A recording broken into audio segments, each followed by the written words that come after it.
कैसे हैं आप सभी? मैं आशा करती हूँ आप सभी स्वस्थ और प्रसन्न होंगे। आज हम हमारा पाठ वाच्य को पढ़ेंगे और समझेंगे। तो आइए इस पाठ को प्रारंभ करते हैं। यह है हमारा पाठ 14, वाच्य, वॉइस। इन वाक्यों को पढ़िए। क वर्ग, ख वर्ग और ग वर्ग, 3 वर्गों में वाक्यों को बांटा गया है। पहले क वर्ग में लिखा है मैं कहानी पढ़ता हूं। ख वर्ग में लिखा गया है मुझसे कहानी पढ़ी जाती है। और ग वर्ग में लिखा है मुझसे कहानी नहीं पढ़ी नहीं जाती। नौकर सब्जी खरीद रहा है क वर्ग में। दूसरे में नौकर से सब्जी खरीदी जा रही है। और तीसरे वर्ग में ग वर्ग में नौकर से सब्जी खरीदी नहीं जा रही। यहां पर दिए गए वर्ग हैं। इसमें क वर्ग में दोनों क्रियाएं अपने अपने कर्ता और लिंग और वचन के अनुसार प्रयोग की गई हैं। ख वर्ग में दोनों वाक्यों की क्रियाएं अपने अपने कर्म और लिंग और वचन के अनुसार प्रयोग की गई हैं। तीसरे वर्ग यानी ग वर्ग में दोनों वाक्यों की क्रियाएं न तो अपने अपने कर्ता के लिंग और वचन के अनुसार तथा न ही कर्म और लिंग के अनुसार प्रयोग की गई है। वस्तुतः ये क्रिया भाव के अनुसार प्रयोग की गई है। क्रियाओं का यही विधान वाच्य कहलाता है। अतः वाच्य को हम कह सकते हैं क्रिया के जिस रूप से यह पता चलता है कि वाक्य में क्रिया द्वारा संपादित विधान का विषय कर्ता कर्म या फिर भाव है, वह वाच्य कहलाता है। वाच्य के प्रकार, पहला है कृतवाच्य। क्रिया के जिस रूप से वाक्य में उसके कर्ता का हमें पता चलता है उसे कृतवाच्य कहते हैं। इसमें कर्ता की प्रधानता रहती है और लिंग वचन के अनुसार ये होते हैं। पहला है लड़का पढ़ता है, ख बच्चे खेलेंगे और ग है मैं गीता पढ़ता हूं। यहां पर लड़का, यहां बच्चे और यहां पर मैं शब्द करता है क्योंकि ये कार्य को कर रहे हैं। लड़का क्या कर रहा है? पढ़ रहा है। बच्चे खेल रहे हैं और गीता को मैं पढ़ रहा हूं यानी मैं हूं। अतः पढ़ता है, खेलेंगे और पढ़ता हूं, ये कृतवाच्य हैं। इस तरह का प्रयोग कर्तरी प्रयोग कहलाता है, यानी जो कर्ता करते हैं वो कर्तरी प्रयोग। दूसरा है हमारा कर्मवाच्य। क्रिया के जिस रूप से वाक्य का उद्देश्य कर्म प्रधान हो वह कर्मवाच्य कहलाते हैं। इसमें लिंग और वचन के अनुसार, लिंग व वचन कर्म के अनुसार में होते हैं। क रविंद्र से आम खाया जाता है। शिक्षक से पाठ पढ़ाया जाता है, यह किससे है? कर्मवाच्य में। गीता मेरे द्वारा पढ़ी गई, ये सभी कर्मवाच्य के उदाहरण हैं। यहां पर दिए गए वाक्यों में कर्म की प्रधानता दिखाई गई है। इनका रूप रचना भी कर्म, लिंग, वचन और पुरुष के अनुसार होता है। अतः खाया जाता है, पढ़ाया जाते हैं और पढ़ी गई कर्मवाच्य है। इस तरह का प्रयोग कर्मणि प्रयोग कहलाता है। क्या कहलाता है? कर्मणि। और कर्ता का जो प्रयोग होता है वो कर्तरी प्रयोग कहलाता है। तीसरा है हमारा भाववाच्य। जब वाक्य में क्रिया का प्रयोग कर्ता या कर्म के लिंग व वचन के अनुसार न होकर भाव के अनुसार में होता है तो वह भाववाच्य कहलाते हैं। जैसे कि बच्चे से सोया नहीं जाता, मुझसे खाया नहीं जाता, श्वेता से पढ़ा नहीं जाता तथा मुझसे खाया नहीं जाता, इसका उदाहरण है।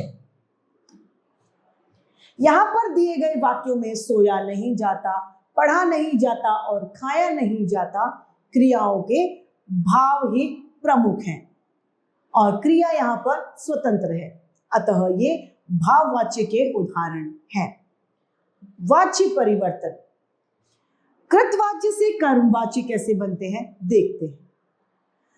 पहला, कर्ता के साथ से द्वारा अथवा के द्वारा जोड़ना चाहिए। कृतवाच्य की क्रिया को सामान्य भूतकाल में परिवर्तित करना चाहिए। उस परिवर्तित क्रिया के साथ में काल, पुरुष, वचन और लिंग के अनुसार जाना क्रिया यानी जा धातु का प्रयोग होना चाहिए।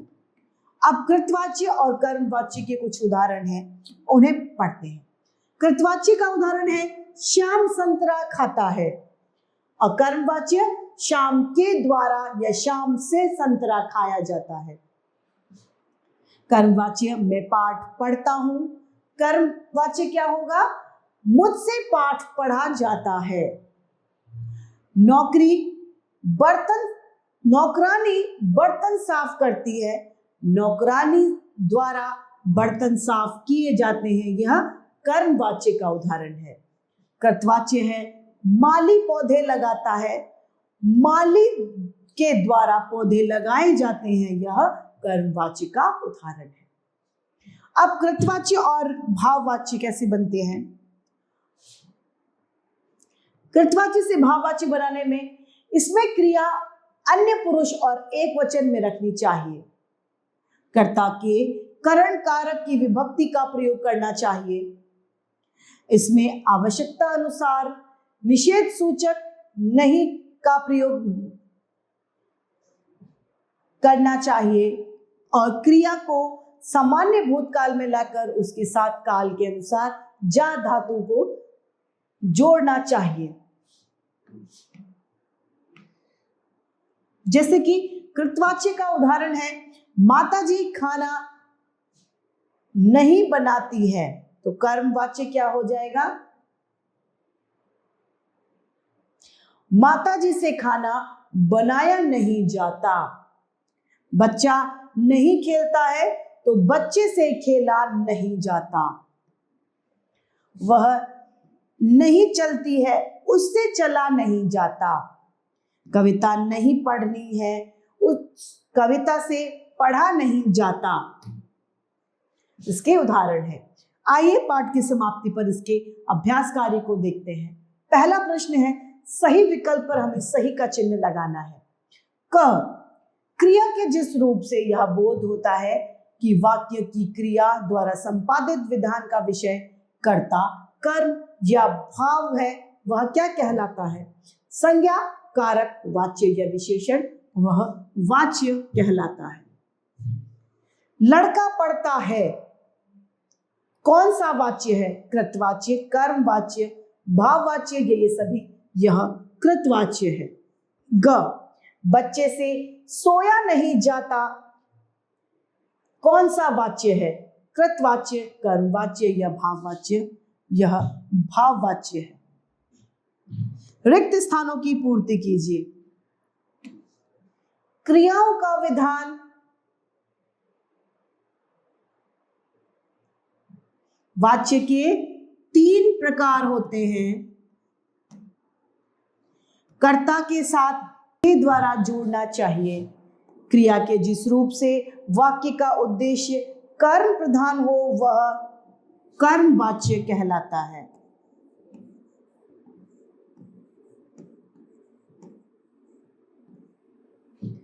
क्रियाओं का विधान वाच्य कहलाता है।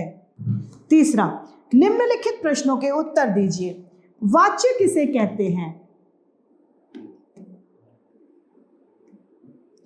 क्रिया के जिस रूप से यह पता चलता है या यह बोध होता है कि वाक्य में जो संपादित विधान विषय कर्ता कर्म है या फिर भाव, यह वाच्य कहलाते हैं।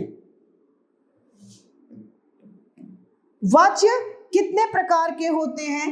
वाच्य 3 प्रकार के होते हैं। कर्म वाच्य, कृतवाच्य तथा भाववाच्य। ग, कृतवाच्य और कर्मवाच्य में अंतर बताइए।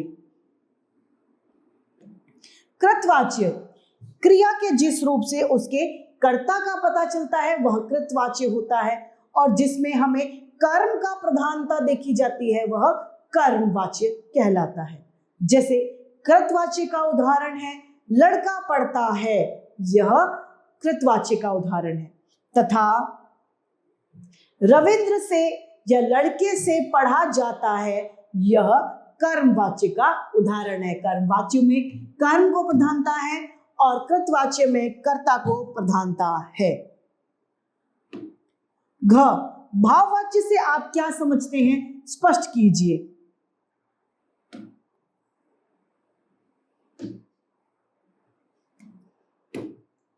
भाववाच्य जब वाक्य में क्रिया का प्रयोग कर्ता या कर्म के लिंग व वचन के अनुसार न होकर भाव के अनुसार होता है वह भाववाच्य कहलाते हैं। जैसे कि श्वेता से पढ़ा नहीं जाता, नौकरानी से कार्य किया नहीं जाता, ये सभी भाववाच्य के उदाहरण हैं। तो इस तरीके से तीनों वाच्यों के साथ में हमारा ये पाठ समाप्त होता है। वाच्य की तीन भेद होते हैं, कृतवाच्य, कर्मवाच्य तथा भाववाच्य।